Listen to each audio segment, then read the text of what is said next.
안녕하세요. 만나서 반갑습니다. 역사가 김영중입니다. 병법사 제11부 일본 전국시대 아시가로의 등장이라는 주제를 가지고 오늘 여러분과 함께 할까 합니다. 우리가 지난 시간에 했던 이야기가 뭐였었냐면은 마이클 로버츠 교수의 군사혁명론의 첫 시작점을 한번 이야기했었죠.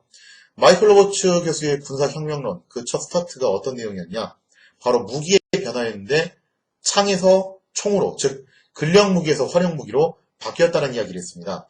자, 그러면서 전장의 주격도 기병에서 보병으로 전환을 하게 되었다라는 이야기를 했었는데요. 거기에 대한 첫 출발점을 어디로 봤었냐면은 마이클 로버츠 교수는 네덜란드의 오렌지공이었던 마우리츠의 군사적 혁신을 바로 그 첫 출발점으로 봤다는 이야기를 했습니다. 자, 근데 여기에 대해서 조프리 파커 교수가 비판을 가했었죠. 뭐라고 비판을 가했냐? 군사혁명론 자체가 틀렸다라고 비판을 했다기보다는 시작 지점을 잘못 잡았다는 이야기를 했어요. 그래서 파커 교수는 뭐라고 얘기하냐면은 마우리츠의 군사적 혁신 이전에 뭐가 있었냐면 바로 에스파냐 테르시오가 있었다라는 이야기를 했습니다. 그래서 우리가 지난 시간에 파비아 전투를 중심으로 에스파냐 테르시오가 어떤 식의 전술인지를 한번 살펴봤는데요. 에스파냐 테르시오는 주력이 창이었던 건 맞아요. 하지만 창에다가 총을 결합시켰다는 점에서는 굉장히 혁신적이었고, 그렇기 때문에 군사혁명론의 첫 시작점으로 보기에 손색이 없었다는 이야기를 했었죠. 자, 그 다음에 파커 교수가 주장을 했던 것이 하나가 더 있었는데, 또 뭐였냐면은 군사혁명론, 마이클 로버츠 교수의 군사혁명론은 유럽에서만 있었던 게 아니라 어디에서도 있었다. 바로 동양에서도 있었다. 그리고 그 동양 국가들 중에서도 파커 교수가 주목했던 국가는 한국, 중국, 일본 세 나라였습니다. 그 중에서도 특히 주목했던 나라가 어디였냐면 바로 일본이었어요. 그래서 일본의 어느 쪽 파트를 주목을 했었냐면 전국 시대의 오다 노부나가의 군사적 혁신을 주목을 했고, 대표적인 전투 사례를 뭘 봤냐면은 나가시노 전투를 봤다라고 했죠. 자, 그래서 오늘 이 시간에는 바로 그런 부분들을 다뤄볼까 하는데요. 파커 교수가 이런 군사혁명론을 동양 세계에 적용을 시켰을 때 가장 먼저 흥미를 느꼈던 나라가 어디였냐면은 역시 또 일본이었어요. 일본의 구보타 마사시라는 학자가 있는데 그 구보타 마사시 교수가 파커 교수의 군사혁명론을 차용을 해가지고 일본 역사에 대입을 시켜서 한번 연구를 해봤다는 거죠. 그래서 오늘 이 시간에 다루게 될 이야기는 주로 누가 한 이야기냐면은 구보타 마사시 교수의 연구 이론을 제가 최대한 차용을 해가지고 설명을 할까 합니다. 자, 그러면은 군사적 혁신에 대해서 말하기 앞서서 전국 시대의 일본의 군사적 환경이 어땠는가, 그 부분을 한번 같이 살펴보도록 하겠습니다. 조선에서의 병과를 놓고 보면요, 조선 군대가 크게 보면 이렇게 구성이 돼 있었다고 했었죠. 하나는 갑사, 그리고 하나는 정군. 갑사하고 정군의 차이는 뭐냐? 갑사는 주로 신분이 좀 있는 사람, 돈이 좀 있는 사람들로 구성되어 있는 특권 계층이었습니다. 그리고 중장갑을 갖춘 그런 중장 기병들이었다는 거죠. 서양의 기사하고 좀 비교가 될 만한 계층이었어요. 그 다음에 정군. 정군의 경우에는 기병도 있고 보병도 있었지만 이 정군들은 전반적으로 이제 특권 계층이라고 말하기 좀 그렇고, 그렇다고 해서 하층민들은 또 아니었어요. 처음 정군을 조직할 때는 나름 또 이제 재력이 있는 사람들을 정군에 집어넣은 일반 병들이었다는 거죠. 자, 마찬가지로 전국시대 일본군도요, 크게 둘러나는 수가 있는데 하나는 바로 사무라이고, 그 다음에 하나는 아시가루라고 불리는 집단입니다. 자, 먼저 사무라이에 대한 이야기를 한번 해볼게요. 이 사무라이들은요, 가마쿠라 막부 시절까지만 하더라도 어떤 식으로 전투를 했냐. 우리가 사무라이 하면은 가장 많이 생각하는 게 뭐냐면 일본도 딱 뽑아주고서 반자의 돌격하는 거 제일 많이 떠오르는데, 그거는 좀 이제 영화나 드라마에서 많이 각색된 거고, 원래 사무라이는 어떻게 싸웠냐면은 말에 올라타서 활을 쏘는 기마 궁수들이었어요. 굉장히 좀 충격적이죠, 그죠? 그러니까 우리나라의 무사들하고 좀 별 차이가 없었어요. 그런 점에서는 기마 궁수들이었는데, 근데 우리나라 기마 궁수들하고 좀 차이가 뭐가 있었냐면은 우리나라 같은 경우는요, 뭐 이제 북방에 있는 그런 민족들도 다 마찬가지지만 활의 길이가 상당히 짧아요. 마리에서 다루기 편하게끔. 대신에 탄력은 상당히 셌다라는 거죠. 근데 일본의 활은 길이가 무려 1m 80짜리. 그거를 들고서 말이 올라서서 싸운다는 게 이게 보통 일이 아니죠. 자, 그러나 어쨌거나 가마쿠라 막부 시절까지만 하더라도 일본 사무라이의 주력은 활이었습니다. 일본도라기보다는 활을 주력 무기로 사용을 했고, 만약에 활로 승부가 나지 않을 경우에 그때는 이제 창이나 칼을 써가지고 근접전을 하는 방식을 썼다라는 거죠. 그래서 말을 타고서 활을 쏘는 그런 기사전이 주류를 이뤘고 어떤 얘기까지 나왔냐면은 활이 없으면 말을 타지 않는다라는 말이 나올 정도로 그 정도로 활을 굉장히 중요시 여겼다는 거죠. 자, 그러나 이 가마쿠라 막부가 몽골과의 전쟁을 치르게 되면서 굉장히 크게 타격을 받게 됩니다. 그러면서 자신들의 군사 체계에 대해서 일종의 비판 의식이 생겼다는 거죠. 이렇게 말을 타고 활을 쏘는 그런 기사전이 과연 올바른 방식이냐. 그러면서 이제 일본 사무라이들이 점차 어떤 형태의 무기를 쓰기 시작하냐면은 창과 검을 주력 무기로 쓰기 시작했다는 거죠. 자, 그런데 일본 사무라이들이 더 주력 무기로 썼던 것은 사실은 여기서도 일본도가 아니라 창이었어요. 그러니까 창도 크게 두 가지 종류로 나눌 수가 있는데 하나는 이제 그냥 창이 있고 하나는 장창이 있습니다. 이 창이라고 부르면은 보통 한 4.5m짜리 그리고 장창이라고 부르면은 한 5.5m짜리의 길인데 장창은 일반병들이 썼던 거고 그 다음에 4.5m짜리 약간 좀 짧았던 창은 사무라이들이 썼던 창이라는 거죠. 창수 자체가 좀 달랐는데 사무라이들이 썼던 창은 기본적으로 찌르기 위주예요. 그러면서 개인의 기량을 극대화시키는 그런 전술을 썼다라고 하죠. 자, 일본 사무라이들 가운데서도 물론 일본도를 주력 무기로 쓰는 사무라이도 종종 있었습니다. 그래서 그 비율을 보면은 이게 오사카 하계전투 병풍도를 분석한 건데 구보타 마사시 교수가 그걸 또 일일이 다 세봤대요. 사무라이들이 들고 있는 무기 숫자를 세보니까 보통 5대2의 비율이더라. 그래서 창을 들고 있는 사무라이가 5명이면은 일본도를 들고 있는 사무라이는 2명. 한 요 정도 비율로 주력 무기는 그래도 창이 더 많았다라는 거죠. 그래서 일본의 사무라이들은 완전히 이제 철갑으로 무장을 한 다음에 창을 들고서 보조 무기로는 이제 일본도를 착용을 하죠. 그러면서 적진을 향해서 공격해 들어가는 건데 주로 찌르기 위주였어요. 그렇게 해서 내가 상대방이 어느 부위를 찔렀는가, 그래서 한 방에 죽였냐 아니면은 부상을 입혔냐, 그런 식으로 자신의 공적을 계산하는 그런 룰이 있었다라고 하죠. 그래서 이 사무라이들은 신분이 있는 사람들이다 보니까 전투가 벌어지기 전에는 지휘관이 통제를 해요. 하지만 일단 전투가 개시되면은 굉장히 자율적으로 싸우는 그런 분위기였다고 하죠. 서양의 기사들하고 그런 점에서는 굉장히 유사하다고 볼 수 있습니다. 자, 근데 이 사무라이들 하면은 우리가 말을 타고서 멋있게 이제 돌진하는 그런 모습들이 많이 연상이 되고, 특히 전국시대의 다이묘 중에서 유명한 다이묘가 있죠. 다케다 신겐. 다케다 신겐의 기마 부대가 굉장히 또 명성을 날렸다라고 알려져 있는데, 이건 좀 긴 빠진 얘기일 수 있는데, 구보타 마사시 교수를 비롯해서 상당히 많은 일본 학자들이 뭘 제시를 하고 있냐면은, 일본에는 제대로 된 기병이 없었다. 그런 이야기를 했다라는 거죠. 일본 사무라이들이 말을 타고서 멋있게 적진을 돌진하는 모습, 이게 영화나 드라마에서는 꽤 많이 묘사가 되는데, 근데 이제 구보타 마사시 교수를 비롯한 많은 일본 학자들의 견해에 따르면은 일본 사무라이는 정작 말에서 내려서 싸웠다는 그런 견해가 있어요. 왜 그런 견해가 나왔냐면은 일본의 말 품종의 한계인데 일본 말 품종 자체가 체격이 굉장히 작았기 때문에 유럽의 말에 비해서 덩치가 작고 돌파력이 약했다라는 견해가 있죠. 그래서 서양 기사처럼 중장 기병들이 창 들고서 어택 해가지고 적진을 돌파하는 그런 방식이 아니라 애초에 가마쿠라 막부 시절에 기사전을 했던 이유 자체가 그런 돌파력이 약했기 때문에 말을 타고서 달리면서 활로 쏴가지고 적을 맞추는 그런 방식이 선호됐다는 이야기가 있어요. 자, 그러면서 창으로 무기가 교체되면서 창을 들고 돌진을 하려다 보니까 돌파력이 생각보다 약했다는 거죠.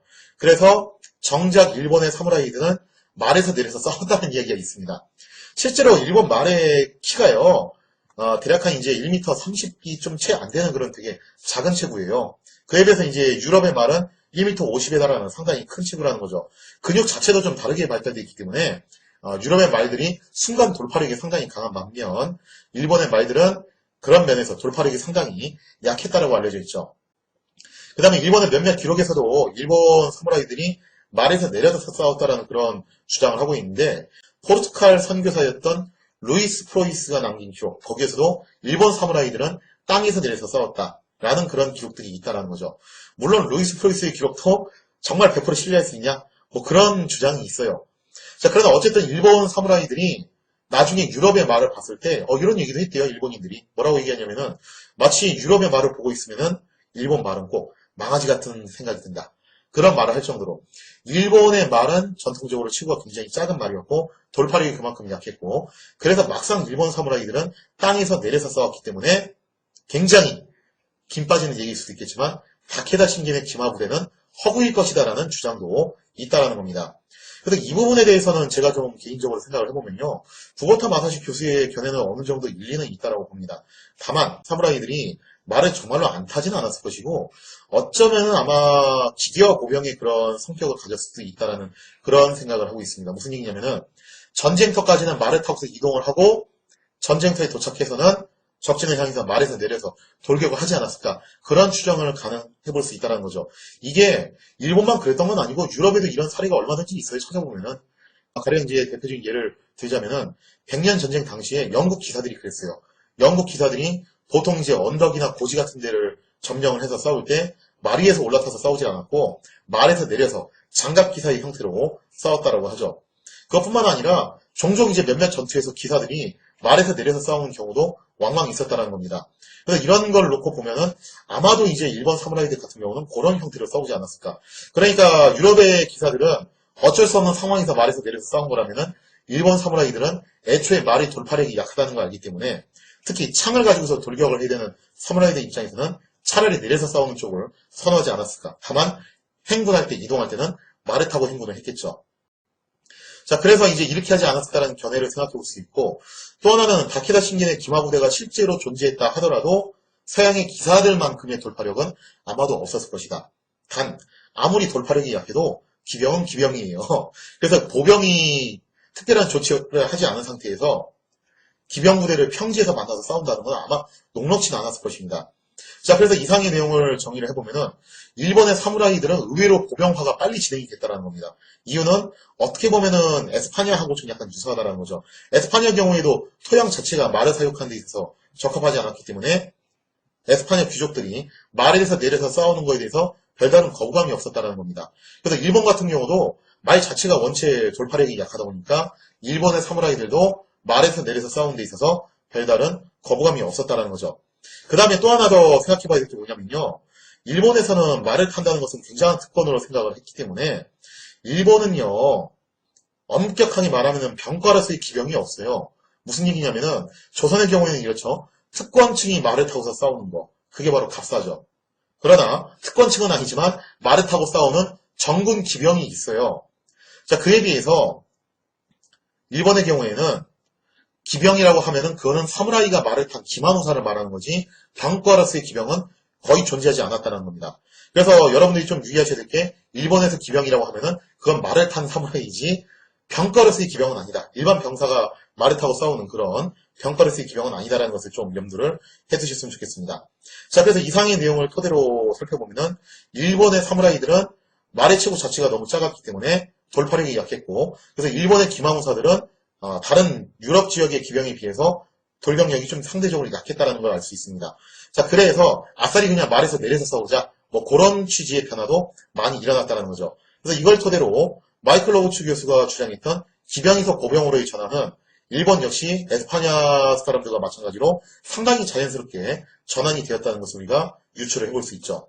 자, 그러면 사무라이에 대한 이야기를 마쳤으니까요. 이제는 아시가루에 대한 이야기를 한번 살펴보도록 하겠습니다.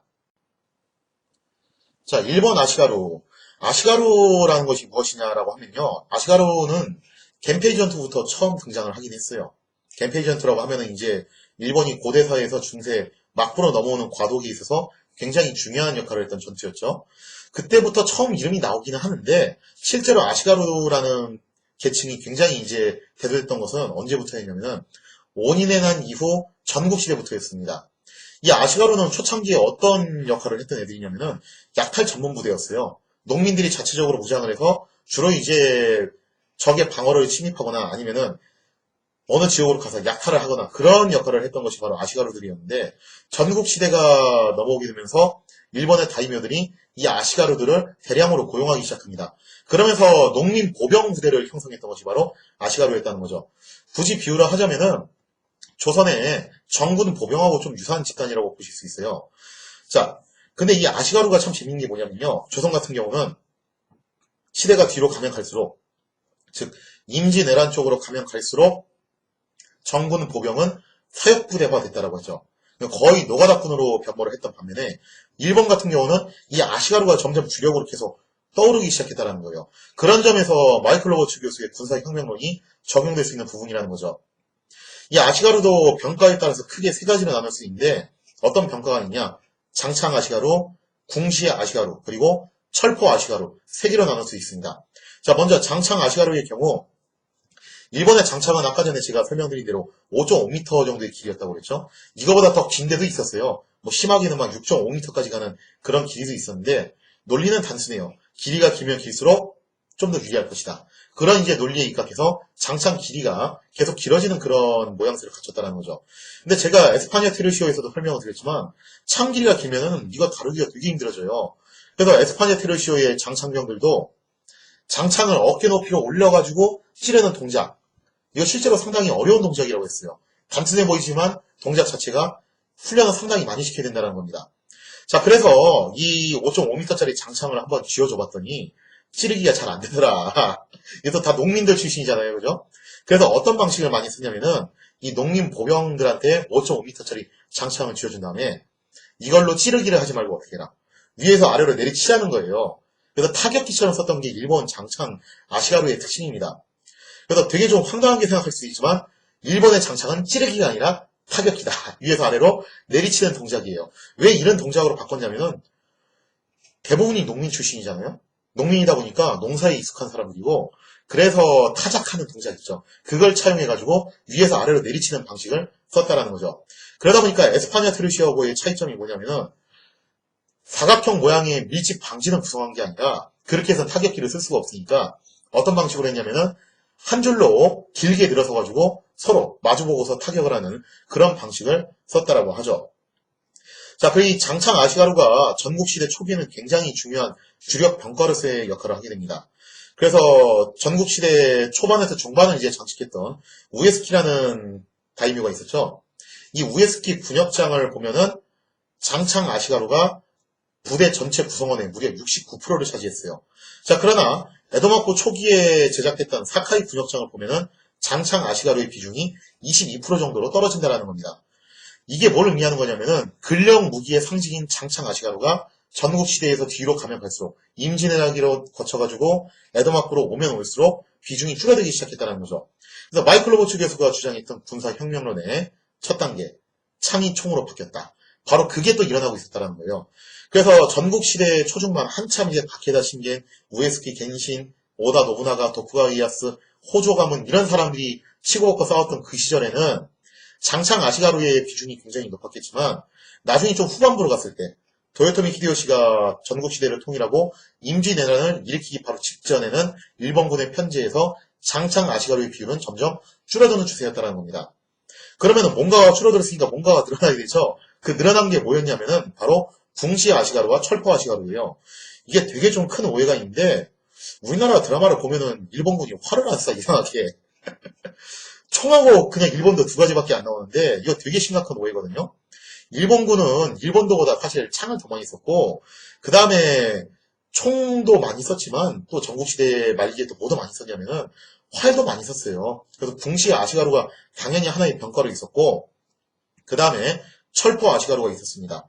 여기서 말하는 철포가 바로 우리나라에서는 조총이라고 불리는 화승총이죠. 일본어로는 이거를 이제 대포라고 불렀는데 이 철포는 포르투갈 상인을 통해서 일본에 처음으로 유입이 됐죠. 자, 이 철포 아시가루의 경우에는 조별로 통제 사격을 받았습니다. 그래서 보통 25명에서 50명이 한 조가 돼가지고 이 철포 부대장의 통제에 따라서 조별로 나눠서 사격을 했다는 거죠. 그래서 그 조를 보통 이제 세 줄로 많이 봤어요. 3단 사격이라고 이야기를 많이 하고요. 그 다음에 이 철포 아시가루의 특징은 뭐냐면은 명중률을 굉장히 중요시 여겼다는 거죠. 빨리 쏘는 게 중요한 게 아니라 정확하게 쏘는 것을 중요시 여겼다는 겁니다. 왜냐면은 일본 특유의 공적 문화 때문에 그렇죠. 전국시대 특유의 공적 문화가 있어요. 제가 아까 전에도 설명드렸지만 일본의 사무라이들이 이 공적 경쟁을 하기 위해서 찌르기 위주의 창수를 많이 썼다라고 했죠. 마찬가지예요. 궁시 아시가루와 철포 아시가루도 명중률 얼마나 잘 썼냐 그거를 공적으로 평가를 받았다는 거죠. 자, 그래서 일본의 철포 아시가루는요. 사격을 여러 줄로 나눠서 보통 이제 3단 사격으로 했는데 그 사격 간격이 생각보다 좀 길었습니다. 천천히 쏘되 대신에 정확하게 쏘는 것이 당시 일본 철포 아시가루의 핵심이었다는 거죠. 그런 만큼 허 벌판에서 그냥 쏘는 게 아니에요. 지형 지물을 끼고서 앞에 이제 목책이나 뭔가 방어 시설을 설치해 놓고 그 뒤에 숨어서 쏜다는 거죠. 마치 에스파냐 티로시오가 총병들이 어떻게 한 겁니까? 삽 들고 가가지고 참호파고 토벽 쌓고 그 뒤에 숨어서 쏘는 거하고 상당히 유사한 형태의 전술을 구사를 했다는 것을 우리가 볼 수 있겠죠. 자, 그래서 이상의 내용들을 살펴보면은 일본의 사무라이들은 크게 말에 타고서 싸우는 기마무사, 그 다음에 말에서 내려서 싸우는 보병우사로 나눌 수가 있고, 일본의 사무라이들은 주무기가 창이었고 보조무기로 일본들을 썼다. 그 다음에 이제 아시가루 같은 경우는 크게 세 종류, 장창 아시가루, 궁시 아시가루, 철포 아시가루로 나눌 수가 있다. 그리고 장창 아시가루는 한 줄로 늘어서서 타격기 위주로 싸우는 방식이었고, 궁시 아시가루와 철포 아시가루가 원거리 공격을 담당하는 건데, 철포 아시가루의 경우에는 몇 개의 줄로 나눠가지고 조별로 통제를 받아서 사격을 했고, 사격의 텀은 생각보다 길었다. 왜냐? 바로 명중률을 중시했다라고 정리를 할 수 있습니다. 자, 여기서 또 한 가지 흥미로운 자료를 보자면요. 전국시대 후기의 진도인 교기휘하 진예를 보면요. 이런 식으로 배치가 되어 있어요. 가장 최전열의 철포 아시가루, 그리고 궁수 아시가루가 배치되어 있고, 그리고 그 뒤에 사무라이들이, 그리고 가장 후위에 장창 아시가루가 배치되어 있는 그런 형태라는 거죠. 이게 뭘 의미하는 거냐면은 장창 아시가루가 더 이상 전방에 나가서 적군하고 전면전을 벌이는 그런 주력 병정이 아니라는 거예요. 자, 이 얘기는 장창 아시가루는 점차 이제 후방으로 밀려나서 방어군의 역할을 하게 되는 거고, 가장 핵심적인 주력으로 철포 아시가루들이 대두되기 시작했다라고 볼 수가 있겠죠. 이를 통해서 일본 전국시대가 후기로 가면서 이제 근력 무기가 밀려나고 활용 무기가 대두되기 시작했다라는 그런 이제 증표들이 나타나기 시작하는 건데, 이러한 혁신적인 변화를 가장 선구적으로 이끌어낸 인물이 누구였냐 하면은 앞서 설명드린 대로 전국시대 다이묘 중 하나인 오다 노부나가였습니다. 그리고 오다 노부나가가 이 철포 부대에 대해서 굉장히 이제 역점을 두고서 양성을 하게 되고 조직적으로 운영을 하게 돼요. 오해하시면 안 되는 게, 그 이전에 오다 노부나가 등장 이전에 철포가 안 쓰였다는 건 아니에요. 이것을 군사 전술적으로 조직화시킨 인물이 오다 노부나가라는 겁니다. 그래서 오다 노부나가가 이 철포 부대를 이용해서 아주 큰 전과를 이뤄냈던 전투가 있는데, 그것이 뭐였냐? 바로 나가시노 전투였다는 거죠. 그래서 나가시노 전투를 토대로 과연 오다 노부나가의 철포 전술은 어떤 식으로 전장에 적용이 되었는가, 거기에 대한 이야기를 다음 시간에 이어서 계속하도록 하겠습니다.